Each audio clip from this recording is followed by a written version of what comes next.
If you want to fix your facial symmetry, it first comes down to understanding why it's asymmetrical in the first place.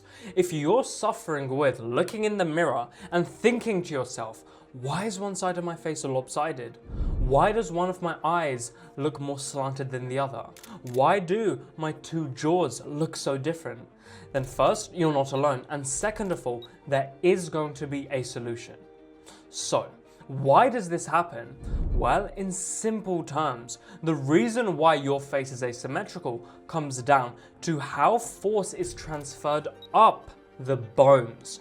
Remember that your face sits on this is your skull. And if your skull has asymmetrical force pattern distributions, which just means how your facial muscles actually exert force, but it's more on one side, what does it do? Well, let's think about your face being like a rod. If more force is traveling on this side, well, it's going to rotate, isn't it? Since the less force is on this side, more force is this side, therefore the face rotates. Same thing is going on with your face right now. So what I want you to do is just get one of your hands and feel both sides of your face.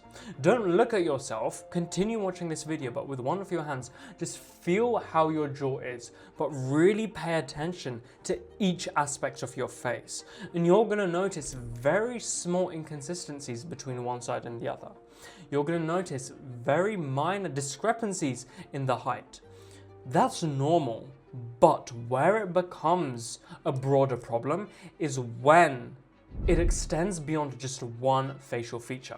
So, if one of your cheekbones is very slightly higher than the other, that's completely normal.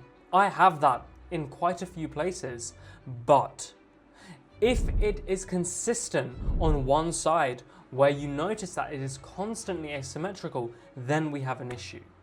So what I noticed many years ago when I first began improving my appearance, when I first understood the value of improving my appearance, I noticed that one side of my jaw was so much different than the other.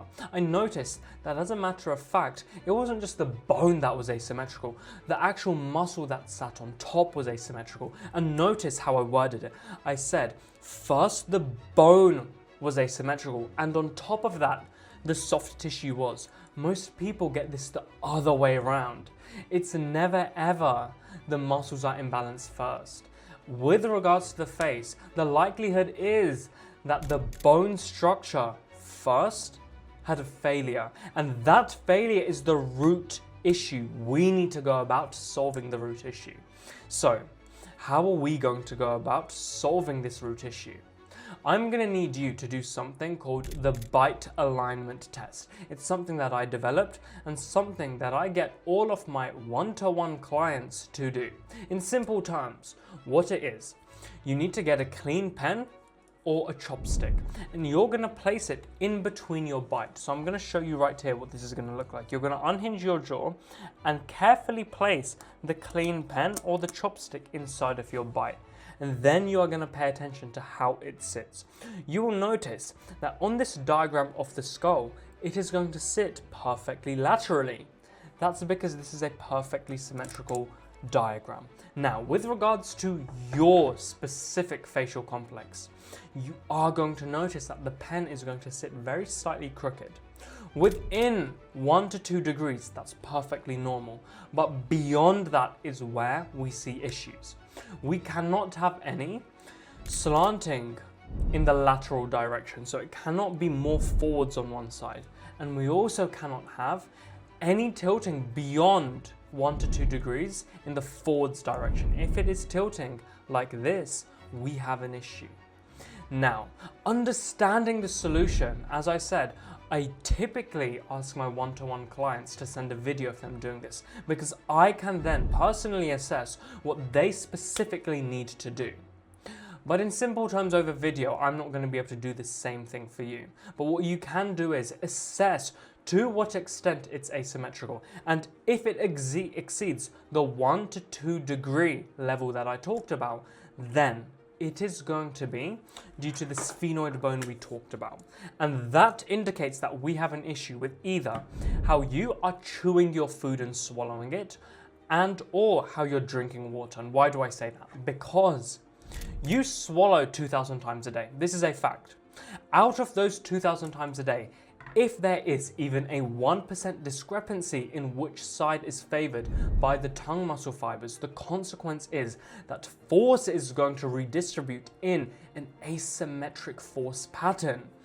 And that then travels up the back of the tongue, through the palatopharyngeal arch, which it sits right back here, and then that travels and redistributes up the sphenoid bone. Pay attention to how it travels through the palatopharyngeal arch. The PFA is going to look like an arch. Therefore, when force travels symmetrically up it through the arch, it then channels it symmetrically. But if force travels more towards one side than the other, then it's going to be completely thrown off. And that causes the subtle torque on the sphenoid.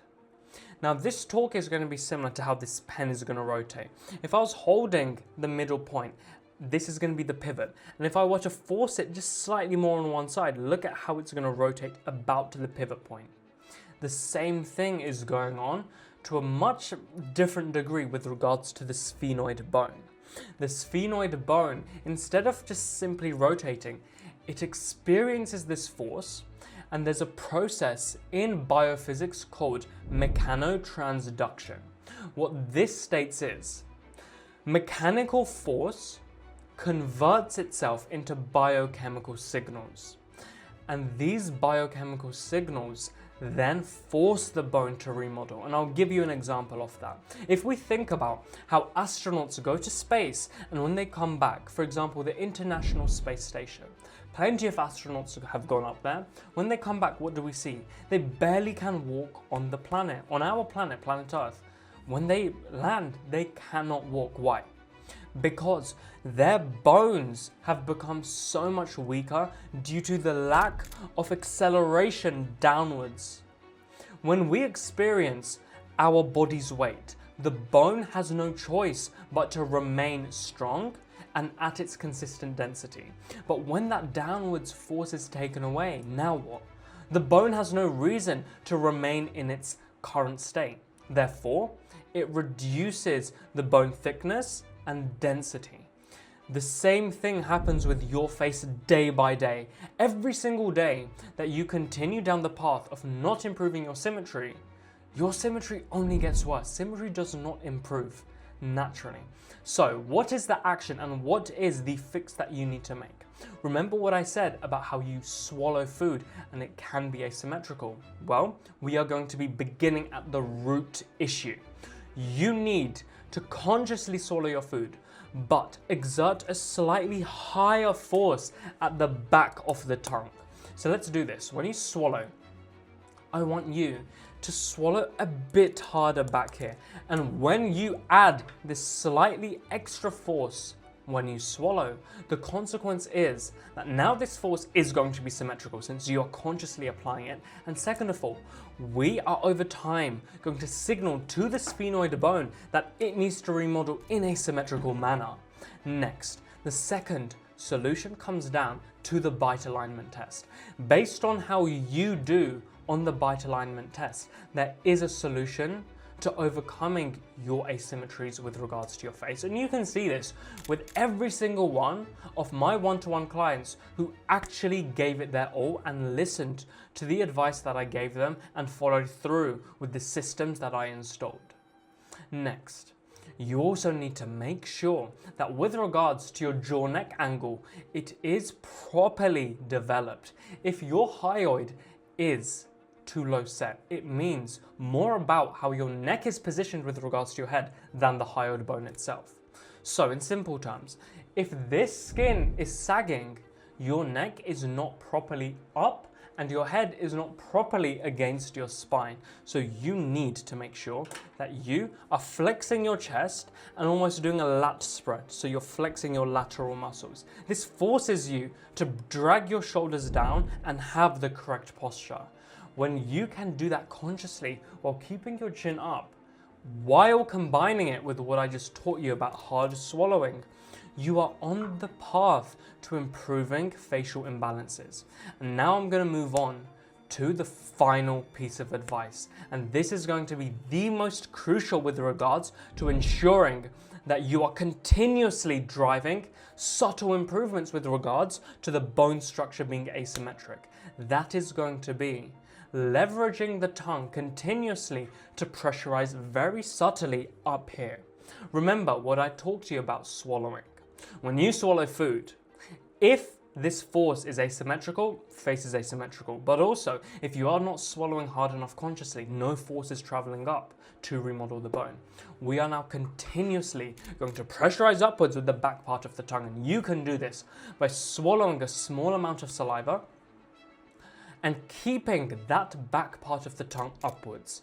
But you need to make sure that the ultra back part of your tongue is relaxed so you can still maintain the open airway. When you can do this, you are going to notice that your hyoid is going to sit higher up, but more importantly, force is always traveling up the butterfly bone, also known as I often say, the sphenoid bone, which determines how symmetrical your face is. This alone is going to help you dramatically improve over time how symmetrical your bone structure is. But you need to remember that this is just the essentials that I can talk about. This is just things that I know is going to set you on the right footing. Based on your specific bone anatomy, there is going to be a path that if you follow under my guidance is going to allow you to transform in the exact same way that every single one of my successful one-to-one clients did. You can see more for yourself by clicking on my website below.